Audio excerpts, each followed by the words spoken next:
Okay, hello everybody. Welcome to Korean Atlanta Mentorship. And in this video, I'm going to talk about why this channel's name has nothing to do with velocity banking. Yesterday I actually posted this poll. It was kind of like sort of joking, like, should I stay in California and rename this channel Korean California Mentorship? Because I'm temporarily in California right now. I'm just visiting, and I'm going to leave in a couple of days. And one of the things that I think surprised me was the comments that some of you wrote. And one of the things that you wrote is that we should include the name Velocity Banking or Velocity Banking Mentorship, or something with Velocity Banking. And then so anything that includes Velocity Banking. So when people search Velocity Banking, this channel pops up. This channel has too much knowledge not to thrive. I'm really flattered when you say things like that. I'm like, I just kind of create this channel not as like something that I didn't think would really reach or affect that many people, to be honest. But I really appreciate comments like this, and I know there are other people who've written comments like this channel is going to be big, and you probably believed it more than I did. Yeah, but I'm just going to go over a few reasons why this is not called anything with velocity banking, and there's three main reasons. So let me just kind of go over that here. So when I first started this channel, it was more as a proof of concept to other people regarding the importance of marketing, because I know two people in real life who are a little bit older than me, who want to learn like real estate investing. They're like beginning real estate investors, right? And they're Korean. And one of the things that I really want to emphasize is that in order to be good at this, you have to master marketing. Now, their husbands are in construction, so a lot of people make the connection like, if I'm good at construction, or, if my husband's good at construction, therefore I should be in the fix and flip business. And that's actually really that kind of not true, right? It doesn't mean it's like totally false, but it's I'll say kind of not true, right? Because it doesn't matter what business you are in, you heavily have to market, promote, right?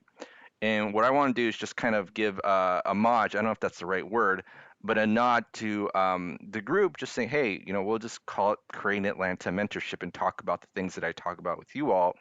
And that was kind of like the point, because when I first got a tenant for rental property, or get my first bought my first investment house, there was a lot of marketing involved, a lot of sending letters, a lot of contacting sellers. Even when I got tenants, it wasn't as, getting the tenant was as passive as I thought it would be. Like, it was a lot of hard work. In fact, I always say this a lot in a lot of other videos. The hardest part of being a landlord is getting and selecting the tenant, right? Once you have the right tenant into your house, then it could become a truly passive experience. Um, but I was surprised how much marketing, like just even selecting a tenant, required on my end. And again, so I want to give a proof of concept of the importance of marketing. And there are other examples too. So I don't know if you ever heard of Joe Girard, the number one car salesman. He didn't become the number one car salesman by becoming knowledgeable about cars, and I'm pretty sure he is knowledgeable about cars. The way that he became the number one car salesman, and this was in like East Detroit or something like that, is that he sent like a gajillion letters with assistance to all of his prospects, and then they just kept coming in to buy, because that's how you know people thought about him. They got some like birthday cards in the mail. They got, like, the birthday cards didn't have like facts about cars, or they didn't do any rational analysis. It's just like phrases like "I like you" and "Happy birthday" or "Happy Mother's Day." You know what I mean? Like, they weren't related to car buying, but he became the number one car salesman just by sending, birthday cards, Christmas cards, special occasion cards. And it's the same thing with anything, right? Real estate investing. In order to get good, you have to get good at marketing. You have to get at sending letters. And with the proof of concept with this channel, it's just, hey, even though probably the vast majority of people are not going to be Korean and from Atlanta, because we have a whole country and we have a lot of diverse people, I'm going to get a lot of people interested in this, right? And that was the reason why I called it that, Korean Atlanta Mentorship, because it's just kind of based on what it was started from. I could have called it Velocity Banking Pros. I get it, but I have other reasons why I didn't want to call it Velocity Banking Pros or whatever, right? Number two is I wanted controlled growth. So I kind of knew in the back of my mind that if something grows way too quickly, right? So for example, let's say you have a restaurant that's way too popular, very quickly popular, and you don't have the right systems in place to kind of handle that growth.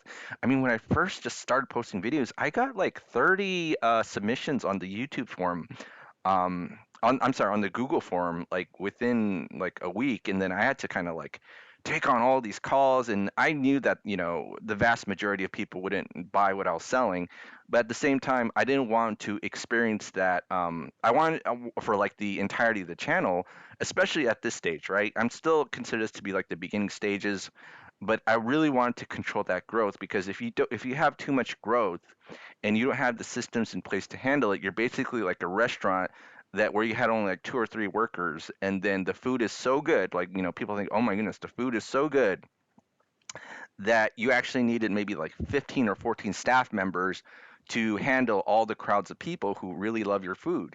And I always thought like, oh, creating Atlanta mentorship, that's going to turn off a lot of people because like, what is that, right? And it still, was a success because what I considered to be a success was just maybe 100 subs in a year. I was just like, I'm just going to call it this, and we'll have some fans, and it'll be awesome. But I did not expect that we have, and how many? Let me just take a look here. We have how many subs we got? Let me go back 1 second. Already, 16, 27 subs, and we'll be at 1,700 soon, right? And so I thought by now would be at like 300, 400 because I've kind of failed at YouTube before, and then maybe I learned something from my failures, right? But the point is that I have stuff I need to do from Monday through, during the weekdays, and I can't put all my attention to this, right? And this is why I always kind of put out like low effort videos where all I have to do is just create a Canva thumbnail that'll take me like 5 minutes and then just record, and I don't have to do any editing, and I'm not going to like work 100-hour weeks for like YouTube production videos. And who knows, maybe I'll get to a point where eventually I will do that, but I didn't want people to just come here and only learn about velocity banking. So that goes to my third reason, which is selfish. I get to talk about whatever I want, right? The thing is that I actually don't need to do this. And sometimes, and this is kind of what's always disappointing, but I know what's going to happen. People get on calls with me and act like I'm supposed to care if they join the group or not. And I just do not, right? Because I literally feel like I'm doing you all a favor by if you want to join this group. And that's kind of like a psychological thing too. But it also relieves stress from me. So, there's a saying that I learned in a marketing class that if you have to beg them to buy, then you have to beg them during fulfillment. And what I want are people who, let's say students who actually are a little bit self-motivated, and I don't have to convince them to do what it is that they're supposed to do. So if I'm getting on a call and I say, "Hey, it costs this much," and you tell me you have to think about it or do something and follow up or whatever, I'll just say, "Cool, I'll follow up with you." But I'm never gonna like try to actually convince you to join because then that becomes a waste of my time. Because a long time ago, I used to be a school teacher, right? And if you ever see kids in school, like in groups, and you realize the vast majority of them don't want to be there, or because they were convinced that society convinced them that they had to be there for their own good, it's a giant waste of time for everybody, including the students and the teachers, right? I want people who really want to be here, and I don't have to convince them. And if they tell me that, they have to think about it, I still don't want to convince them to be here. In fact, like the first student who joined, I remember I actually told her like, hey, if this is going to be a financial burden to you, I actually don't want you to join, right? Because A, I don't need your money, but B, I want people who really want to be here. And she really wanted to be there. And I was, that's the high quality of student. And it's kind of like selecting your tenants, right? Like you don't want to have a tenant that you have to beg to join the group. You want to have a tenant who's begging you to I'm not join the group, live in your house, but you want a tenant who's begging you to live in your house as a rental. And that's an effect that most landlords don't have on their tenants. In fact, a lot of landlord tenants have an adversarial relationship for some reason, but I love it when my tenant pays me 12 grand every 6 months. You know what I'm saying? Like we have a good relationship. She couldn't find a house for 1 year. She told me that. She told me all the rental houses were crap. And I didn't have to convince her to pay me every 6 months. She even offered a year's worth of rent. And I know I told that story a lot, but I'm just telling it again. Um, But again, I only want people who want to be here. So it's kind of like a few things where I kind of know the name is going to turn off a couple of people, but at the same time, it's going to be more memorable too. Like if I call it Velocity Banking Pros, I just don't think that name is that memorable. It's kind of like if you name your business, and we'll call this a business, even though it's like in the very beginning stages. If you have your business so dialed in the name, I honestly think it's not going to stick. So, for example, let's just do this. Compare buy.com versus amazon.com. I'm pretty sure before amazon.com was ever established and you told people I'm going to have the world's biggest online store and call it Amazon, everybody would have thought like this is the stupidest name on earth, right? Do something like buy.com so I know that this is where I go to buy stuff, right? Or google.com versus search.com, right? The other things, if let's see if I could think of it top of my head.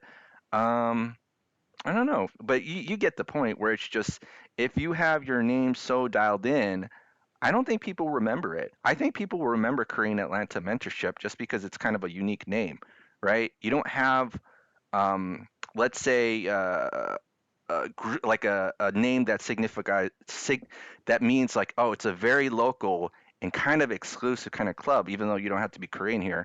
In fact, Korean people I talked to said I'm a pioneer for being able to attract like non-Korean people into watching my videos and wanting to learn from me, right?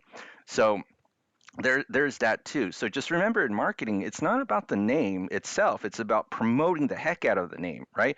Oh, another example that just came to mind is Apple computers, right? Like, Computech.